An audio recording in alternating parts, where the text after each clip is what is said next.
Hello खुलुमबाय लोगोफोर नोंथांमोनखौ fin खेबसेबाव आंनि इउट्यूब चेनेलाव गोसो गोथारै बरायनानै लाग्रोनाय जाबाय। स' जोङो थांगासिनो दङ दिप्लाइ बिल।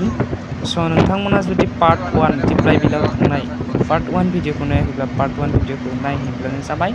आं बे पार्ट 1 नि लिंकखौ डिसक्रिप्शनाव होनानै दोनबाय लोगोफोर, नोंथांमोना थांनानै चेक खालामनानै पार्ट 1 खौ नायदो। आरो लोगोसे नैबे भिडिअखौ अन्नानै जोबजासिम नायनो थाखाय गुरै खावलायबाय आरो लोगोसे लाइक कमेन्ट शेयार खालामनो थाखायबो आं गुरै खावलायहरखाबावबाय। आरो लोगोसे नोंथांमोना जुदि सोरबाफोर चेनेलाव गोदान दंब्ला चेनेलखौ साबस्क्राइब खालामना होनो थाखाय गुरै खावलायफिनबावबाय। बेखिनियानो स' नोंथांमोनखौ आं जोबजासिम नायगोन होननानै मिजिंथिबाय। आसा खालामो बयबो भिडिअखौ नायनानै इन्जय खालामगोन आरो लोगोसे नोंथांमोना इसोरनि अननायाव मोजाङैनो दं होननानै आंबो मिजिंथिबाय आरो लोगोसे आंबो दासान्दि इसोरनिनो मोजाङैनो दङ। बिदिब्ला जों भिडिअखौ नायलांबाय थानोसै आरो लोगोसे स्किप दा खालामनो। थ' लोगोफोर दिप्लाइ बिलाव बायदि रोखोमनि दाउफोरबो नुनो मोनो होननानै खोनानो मोनदों। ओमफ्राय जों दा थांनानै एसे मिथिसिगोन प्रेक्टिकेलि जों थांनानै एसे मिथिसिगोन दाउफोर दंना गैमारा एक्सुवेलि बेसेबां रोखोमनि दाउफोर नुनो मोनो बेखौ जों थांनानैसो मिथिसिगोन। अके गाइस।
थ' लोगोफोर भिडिअखौ बेखिनियावनो फोजोबथ'बाय लोगोसे नेक्स्ट पार्टखौ नायगोन होननानै मिजिं थिनाय थाबाय।